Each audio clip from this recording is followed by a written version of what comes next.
U nilqawkom lura l-ispettaklu jkompli hawnhekk nixtieq ningrazzja għal dawk kollha li qed jibgħatu l-SMSs u anke jagħtu support li dan il-programm u anke nilqa' dawk li għadhom kemm inaqdu magħna f'din is-serata meravilja illum ukoll f'dan is-sibt li ħafna minnkom tkunu hemmhekk qed tissegwu il-programm tagħna. Bħalma tafu aħna waqt il-programm tagħna l-anti u koll li promovi u koll materjal ġdid li jkun għadu kif ħareġ jew ħireġ saħan sitra waqt il-program tagħna ta' artisti Maltin.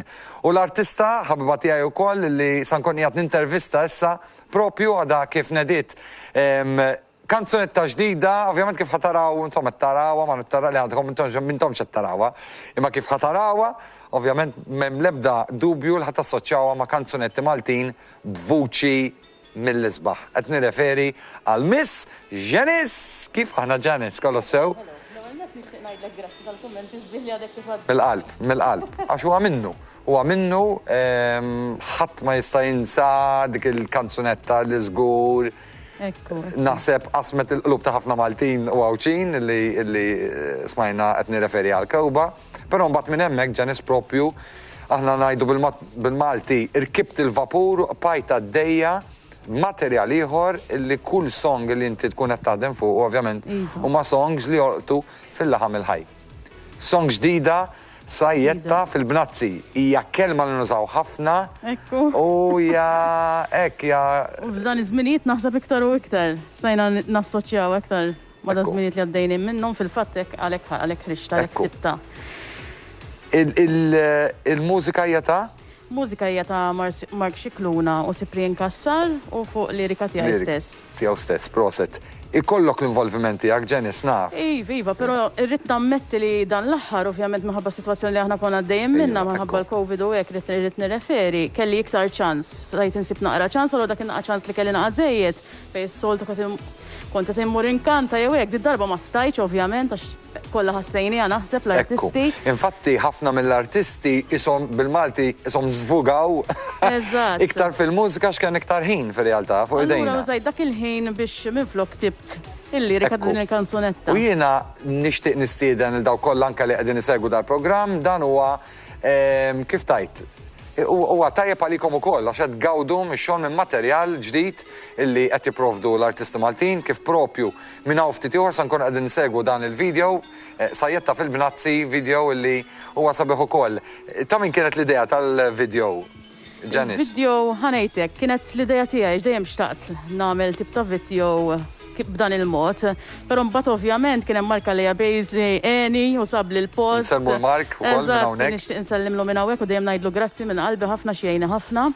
Buweħe, bis-saħħa idea tiegħi għadna kollox flimkien u għalhekk għandna dan il-video illum sajjetta fil-Bnazzi. We spice all everything up. U propju issa l-ewwel nett nixtieq fisem it-tim tal-produzzjoni nawguralek Janice għalissa u għal dak kollu laf li qed taħdem fuq affarijiet oħrajn. Minn hawnhekk propju intom eżis telespettaturi ta' The Entertainers sa tkunu tistgħu tgawdu din il-kanzunetta bil-video magħha sajjetta fil-Bnazzi.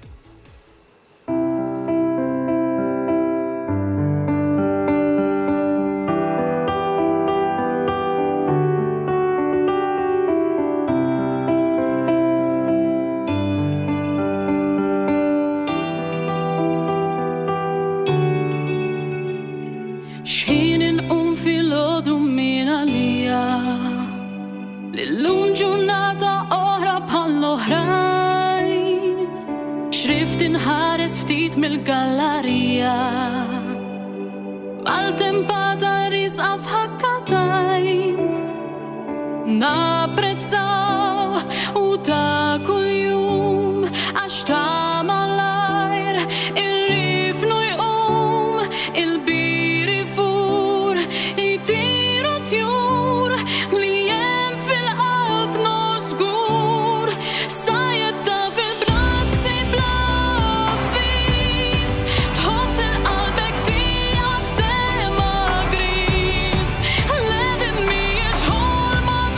Very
Proset emmek sajjetta fil-Bnazzi, kanzunetta pjuttost ġdida, video emmek li għadna kemm segwejnieh.